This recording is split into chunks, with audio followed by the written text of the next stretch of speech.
આપની સમક્ષ લઈને આવી ગઈ છું સિને સરિતાના માધ્યમથી ચંદુ જમાદાર ફિલ્મોની વાતો.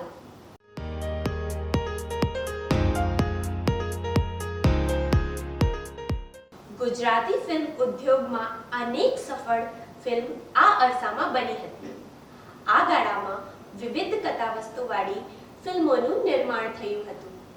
આ સફળતાથી પ્રેરાઈને મરાઠી ફિલ્મના સફળ નિર્માતા ગજાનંદ પી સિકરેએ અલગ કથાવસ્તુને ધ્યાનમાં રાખીને મેહુલ કુમાર જેવા નવા સદા દિગ્દર્શક લઈને ચંદુ જમાદાર જેવી મજાક મસ્તીવાળી કથાવસ્તુને ધ્યાનમાં રાખીને બનાવવાનું નક્કી કર્યું હતું.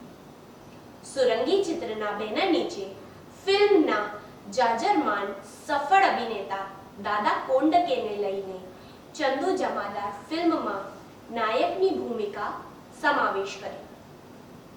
દાદા કોંડકે મરાઠી ફિલ્મમાં અનેક રજત જયંતી ચિત્રો આપેલા છે. આ ચિત્રની કથાવસ્તુમાં પોલીસવાળાની જિંદગીમાં અવનવી પડતી મુશ્કેલીઓ તથા તેમના કામકાજમાં પડતી હાલાકી તથા તેમાંથી ઊભો થતો હાસ્યરસ આ ચિત્રનું જમાપાસું હતું. આ ચિત્રમાં દાદા કોંડકેની સાથે નાયિકામાં લક્ષ્મી છાયાએ અભિનય કરેલ હતો. સાથે સરલા, ફિરોઝ ઈરાની, પુષ્પા શાહ, ચંદ્રકાંત પંડ્યા હતા.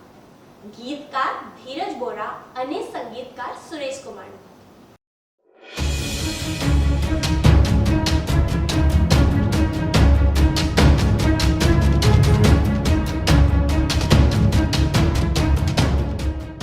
સિને સરિતાના પ્રાયોજક છે રૂકુ herbal products, gold hair oil અને diamond massage oil.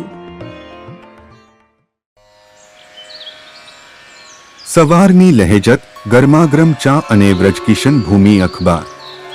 વ્રજકિશન Bhumi, cine સરિતાના મીડિયા પાર્ટનર. આ હતી ચંદુ જમાદાર ફિલ્મની વાતો. એકવાર ફરી મળીશું આવી જ અવનવી વાતો લઈને સિને સરિતાના માધ્યમથી. જય જય ગરવી ગુજરાત. આ છે ગુજરાતી ફિલ્મોનો ઇતિહાસ.